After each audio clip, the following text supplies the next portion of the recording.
India news पर आपका बहुत बहुत स्वागत है। आपके साथ मैं हूं राकेश पांडे। दोपहर के 12 बजने वाले हैं। वक्त हो गया सुपरफास्ट 100 का।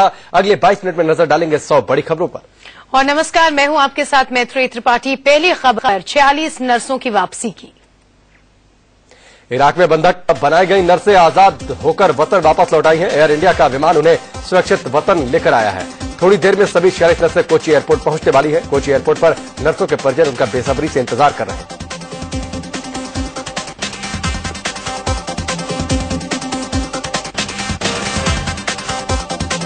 इराक से लौटी सभी 46 केरल की रहने वाली है। कोची एयरपोर्ट में नर्सों के परिजन उनके इंतजार कर रहे हैं। ये लोग सुबह से ही यहां अपनों के इंतजार में खड़े।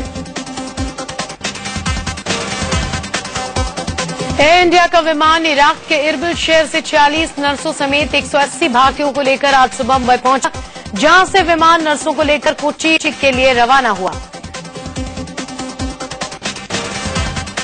वतन लौट आई नर्सों को कल कुर्दिश अधिकारियों ने भारतीय अधिकारियों को सौंपा था। आईएसआईएस आतंकियों ने बंधक बनाई गई केरल की सभी 46 नर्सों को कुर्दिश अधिकारियों के हवाले किया था।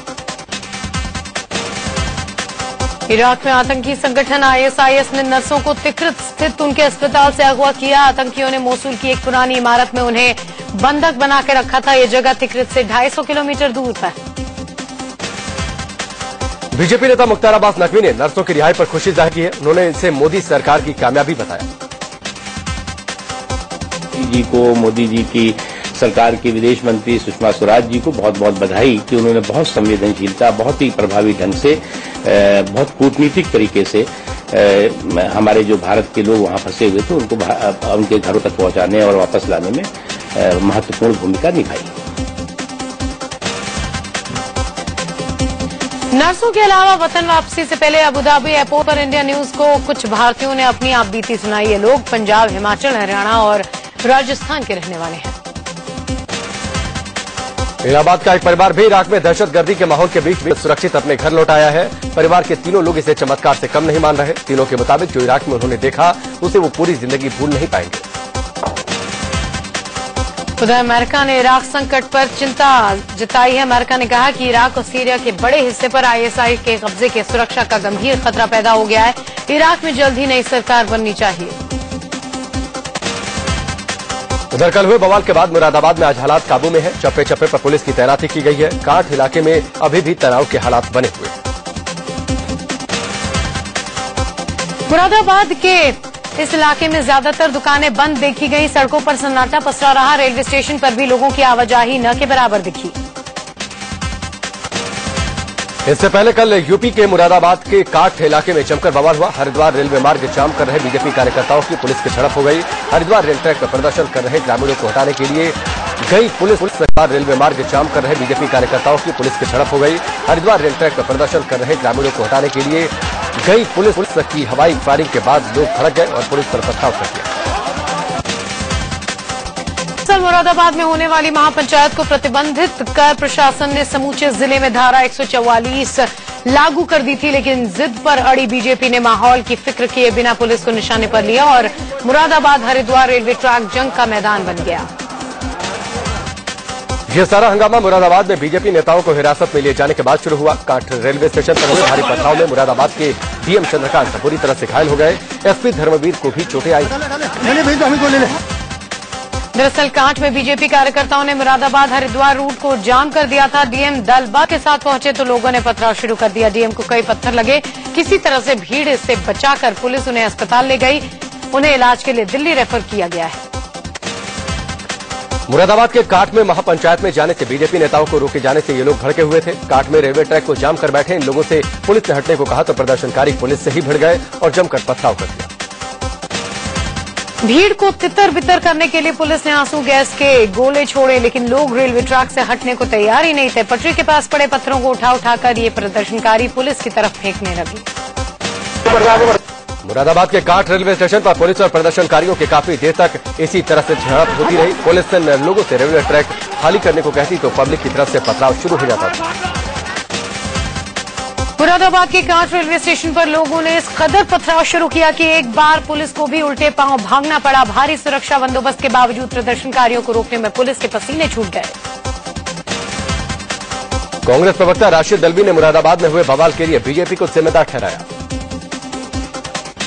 प्रधानमंत्री ने इलेक्शन के बीच में कितनी बार कहा वो ऐसे देश की कल्पना करते हैं जहां पे कोई कम्युनल राइट न हो, और उन्हीं के लोग वहां पे ये हंगामा कर रहे, पुलिस पर पथराव उन्होंने किया। मुरादाबाद में महापंचायत में शामिल होने जा रहे बीजेपी विधायक संगीत सोम को कल हिरासत में लिए जाने के बाद पुलिस ने रिहा कर दिया। एक धार्मिक स्थल में लाउडस्पीकर को लेकर छिड़े विवाद पर कांठ में महापंचायत होने वाली थी। बीजेपी विधायक संगीत सोम ने कहा कि मुरादाबाद पुलिस अन्याय कर रही है और लोगों का लोकतांत्रिक हक छीनने में लगी। जनता की भावनाओं को दबाने की कोशिश कर रही है, तो ये गलत कर रही है और पहले इस तरीके के कई बार कर चुकी है।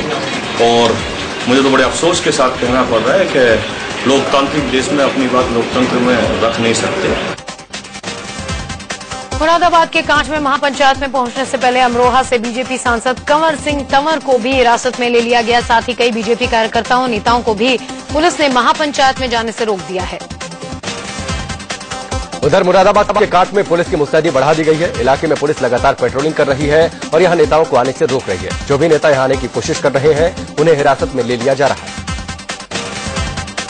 बजट सत्र से पहले आज सरकार ने सर्वदलीय बैठक बुलाई है। इसमें संसद में सीटों को लेकर बातचीत होगी। कांग्रेस ने सरकार से पहली लाइन में बैठने के लिए और सीटें मांगी हैं। फिलहाल कांग्रेस को सोनिया गांधी और मल्लिकार्जुन खड़गे के लिए 2 सीटें मिली हैं। संसद में सीटों के बंटवारे का काम खत्म करने के लिए सरकार ने आज सभी पार्टियों के नेताओं की बैठक बुलाई है। कांग्रेस के 2 नेताओं के अलावा बाकी को पीछे बैठना पड़ सकता है। एसपी भी आगे बैठने को लेकर मुसीबत खड़ी कर सकी। कांग्रेस ने लोकसभा में विपक्ष के नेता का पद नहीं दिए जाने पर तेवर कड़े करने के संकेत दिए हैं। एक अंग्रेजी अखबार के मुताबिक कांग्रेस इस बात पर विचार कर रही है कि अगर लोकसभा स्पीकर उन्हें नेता विपक्ष का पद नहीं देती हैं तो वो कोर्ट जा सकती है। लोकसभा में नेता प्रतिपक्ष को लेकर बीजेपी का कहना है कि कांग्रेस को कोर्ट जाकर कोई फायदा नहीं वाला, इसके लिए 55 सीटें होना जरूरी है। ये जब नियम बिल्कुल साफ है कि 55 होनी चाहिए, इसको कैसे बदला जा सकता है? कोर्ट में जाएं, कोर्ट कहेगी कि ये तो पार्लियामेंट की अंदरूनी मामला है, हम कैसे हस्तक्षेप करेंगे? अगस्ता वेस्टलैंड वीवीआईपी हेलीकॉप्टर सौदे के मामले में सीबीआई ने गोवा के राज्यपाल बीवी वांचू से बतौर गवाह पूछताछ की, जिसके बाद वांचू ने अपने पद से इस्तीफा दे दिया। वांचू मई 2012 में गोवा के राज्यपाल बने थे और उनका कार्यकाल 2017 में खत्म होने वाला था। सूत्रों के हवाले से खबर है कि कल्याण सिंह गवर्नर नहीं बनना चाहते। उन्होंने राज्यपाल का पद लेने से इनकार करते हुए यूपी की सक्रिय राजनीति में ही रहने की बात कही है। कल्याण सिंह को पश्चिम बंगाल का गवर्नर बनाए जाने की अटकलें लगाई जा रही हैं। मोदी सरकार का 7 राज्यपालों की नियुक्ति करने वाली है। पंजाब में विजय कुमार मल्होत्रा और राजस्थान में कैलाश जोशी की नियुक्ति लगभग तय मानी जा रही है। बाकी नामों पर भी अंतिम मुहर जल्द लगने की खबर है। सुप्रीम कोर्ट की संविधान पीठ अब तय करेगी कि दिल्ली विधानसभा भंग की जाए या नहीं। आम आदमी पार्टी के नेता अरविंद केजरीवाल की विधानसभा भंग करने की अर्जी पर सुनवाई के बाद जज ने मामला संविधान पीठ को भेज दिया। केंद्र सरकार ने दिल्ली विधानसभा को भंग करने का विरोध किया। सुप्रीम कोर्ट में केंद्र की तरफ से कहा गया कि अभी दिल्ली में चुनाव का सही समय नहीं है और उपराज्यपाल के निर्णय का हमें इंतजार करना चाहिए। उधर बीजेपी ने भी सुप्रीम कोर्ट में अपना पक्ष रखते हुए दिल्ली विधानसभा भंग करने का विरोध किया है। बीजेपी ने कहा कि हम उपराज्यपाल के बुलावे का इंतजार कर रहे हैं। साफ है कि बीजेपी चुनाव की जगह सरकार बनाने के पक्ष में। महाराष्ट्र में बीजेपी शिवसेना के अलावा कांग्रेस एनसीपी गठबंधन में भी सीट बंटवारे को लेकर खटपट की खबर है। एनसीपी ने कांग्रेस से 144 सीटों की मांग की है। एनसीपी नेता अजित पवार ने तर्क दिया कि लोकसभा चुनाव में कांग्रेस की अपेक्षा एनसीपी की ज्यादा सीटें आई हैं। महाराष्ट्र विधानसभा में कुल 288 सीटें हैं। एनसीपी लोकसभा चुनाव में ज्यादा सीटों पर जीत को आधार बनाते हुए 144 सीटों की मांग कर रही है। कांग्रेस ने एनसीपी को 2004 में 124 जबकि 2009 में 114 सीटें दी थी। महाराष्ट्र में विधानसभा चुनाव से ठीक पहले बीजेपी शिवसेना गठबंधन को लेकर सियासत गर्मा गई है। सीटों के बंटवारे को लेकर गठबंधन टूटने के संकेत मिल रहे हैं। महाराष्ट्र में विधानसभा की 288 सीटें हैं। सूत्रों से खबर है कि बीजेपी और शिवसेना के बीच सीटों के बंटवारे को लेकर पशुपेश की स्थिति है। जो पार्टी ज्यादा सीटें जीतेगी, सीएम पद के लिए उसकी दावेदारी ज्यादा मजबूत होगी। गठबंधन को लेकर शिवसेना के प्रवक्ता संजय राउत ने सफाई दी है। संजय राउत ने कहा है कि बीजेपी शिवसेना के गठबंधन में कोई दरार नहीं है। उद्धव ठाकरे और राजनाथ के बहुत अच्छे संबंध हैं। शिवसेना से गठबंधन को लेकर महाराष्ट्र बीजेपी के अंदर खलबली मची है। महाराष्ट्र बीजेपी के अध्यक्ष देवेंद्र फडणवीस ने कहा कि उनकी पार्टी महाराष्ट्र की सभी विधानसभा सीटों पर चुनाव की तैयारी कर रही है, लेकिन उन्होंने साफ किया कि वो अपने दोस्तों के साथ ही चुनाव लड़ेंगे। हमने पूरे 288 जो मतदार संघ है वहां के हमारे कैडर को काम पे लगने को कहा है, तो मुझे लगता है इसमें कंफ्यूजन की कोई बात ही नहीं है। हम लोग तैयारी पूरी कर रहे हैं, लेकिन साथ में हमारे जो दोस्त हैं उनको लेकर ही हम लड़ने वाले हैं, ये स्पष्ट है। बढ़ती महंगाई के बीच मुंबईकरों के लिए एक और बुरी खबर के संकेत मिल रहे हैं। मुंबई में ऑटो किराया महंगा हो सकता है। किराया बढ़ाने के लिए बॉम्बे हाईकोर्ट से इजाजत मांगी गई है। बॉम्बे हाईकोर्ट से ऑटो का किराया बढ़ाने की इजाजत मिलते ही किराया करीब 2 रुपए बढ़ जाएगा। अभी मुंबई में ऑटो का कम से कम 15 रुपए किराया है। बढ़ोतरी के बाद किराया 70 रुपए हो जाएगा। पेट्रोलियम मंत्रालय ने रसोई गैस और केरोसिन के दाम में इजाफे की खबर का खंडन किया है। पहले ही इस तरह की खबर आई थी कि जल्द ही रसोई गैस सिलेंडर 250 रुपए तक, जबकि केरोसिन 4 रुपए प्रति लीटर महंगा हो सकता है। इससे पहले खबर आई थी कि पेट्रोलियम मंत्रालय राजनीतिक मामलों की कैबिनेट कमेटी के सामने केरोसिन और एलपीजी के दामों में बढ़ोतरी करने की सिफारिश कर सकता है। पेट्रोलियम मंत्री ने ऐसी किसी भी खबर से इनकार कर दिया। महंगाई पर केंद्र की मोदी सरकार का चौंकाने वाला बयान सामने आया है। सरकार ने महंगाई बढ़ने की 4 बड़ी वजहें बताई हैं। केंद्र सरकार के मुताबिक महंगाई बढ़ने की पहली वजह यह है कि लोगों के खाने पीने की आदत बदली है, इसलिए महंगाई बढ़ी है। मोदी सरकार ने महंगाई बढ़ने की जो दूसरी वजह बताई, उसके मुताबिक लोगों की आमदनी बढ़ी है, जिसकी वजह से महंगाई बढ़ी है। देश की बढ़ती आबादी को मोदी सरकार ने महंगाई बढ़ने की तीसरी वजह बताया, जबकि चौथी वजह मनरेगा को बताया।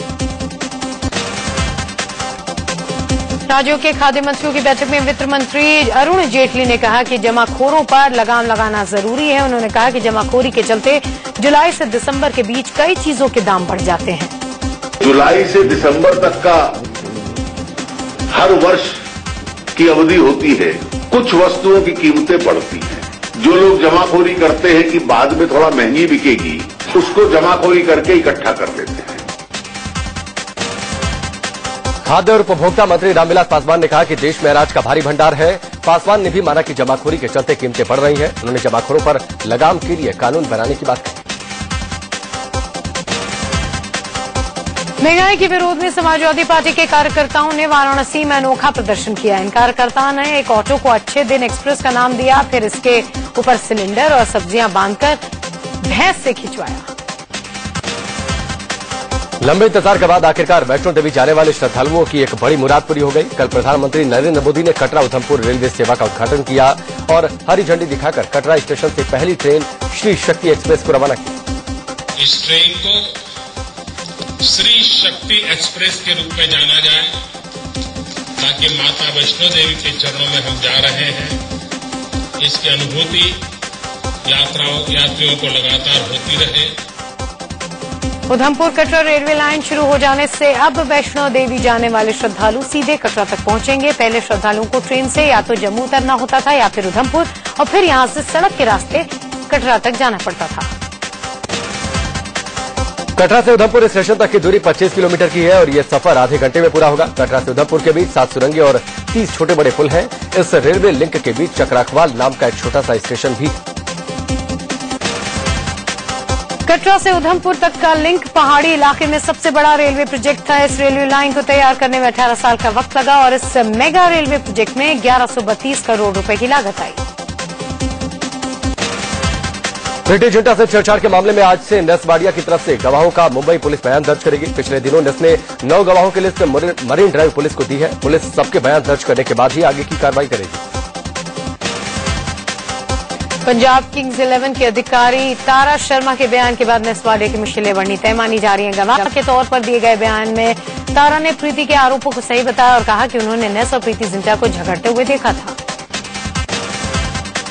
पंजाब किंग्स 11 की हॉस्पिटैलिटी हेड तारा शर्मा 30 मई को वानखेड़े स्टेडियम में ही मौजूद थी, जहां नेस प्रीति का विवाद हुआ था। तारा टीम के लिए सीट का इंतजाम देखती हैं। बताया जा रहा है कि प्रीति से पहले नेस ने तारा से ही झगड़ा किया था।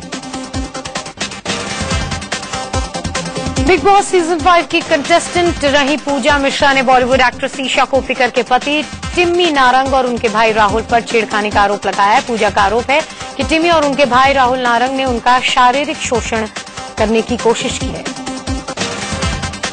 दिल्ली के जगतपुरी थाने में एक एक्ट्रेस ने अपने दोस्त पर शादी का झांसा देकर रेप करने का मामला दर्ज करवाया है। एक्ट्रेस के बयान पर पुलिस ने आरोपी विपुल जुनेजा को गिरफ्तार कर लिया। पीड़ित का मेडिकल करवाया गया। सहारा समूह के मुखिया सुब्रत रॉय को सुप्रीम कोर्ट से राहत नहीं मिली है। सहारा की जमानत याचिका पर सुप्रीम कोर्ट ने फैसला सुरक्षित रख लिया है। सहारा समूह ने देनदारी की रकम जुटाने के लिए सुब्रत रॉय 40 दिन की पैरोल दिए जाने की मांग की। सहारा प्रमुख रॉय की मुश्किलें फिर से बढ़ती दिख रही हैं। इनकम टैक्स विभाग की अर्जी पर सुप्रीम कोर्ट ने सहारा प्रमुख सुब्रत रॉय से 3 हफ्ते में जवाब मांगा है। आईटी ने सहारा ग्रुप पर 10,500 करोड़ के बकाये का आरोप लगाया। सुप्रीम कोर्ट ने सहारा से पूछा कि इनकम टैक्स के बकाये पर कंपनी ने क्या एक्शन लिया या कंपनी क्या एक्शन लेने वाली है, वो 3 हफ्ते में बताया जाए। आईटी ने कोर्ट में ये भी कहा कि सहारा ने 22,000 करोड़ जमा करने का सोर्स नहीं बताया है। पूर्व केंद्रीय मंत्री शशि थरूर की पत्नी सुनंदा पुष्कर की मौत की सीबीआई जांच की मांग को लेकर सुप्रीम कोर्ट में एक जनहित याचिका दायर की गई है। अर्जी में यह भी मांग की गई है कि शशि थरूर की भूमिका की भी जांच हो। मध्य प्रदेश के जबलपुर में नेताजी सुभाष चंद्र बोस मेडिकल कॉलेज के डीन ने अपने घर में सुसाइड कर लिया। मेडिकल कॉलेज के डीन डॉक्टर डी.के. शाकल्य ने अपने घर के पीछे बने बगीचे में केरोसिन का तेल डालकर खुद को आग लगा लिया।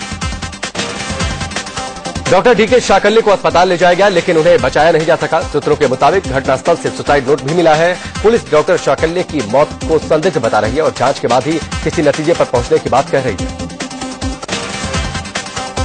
कांग्रेस महासचिव दिग्विजय सिंह ने जबलपुर मेडिकल कॉलेज के डीन की मौत पर सवाल उठाए हैं। उनका कहना है कि इस मौत का संबंध व्यापम घोटाले से हो सकता है। कांग्रेस डीन की मौत की सीबीआई जांच की मांग करेगी।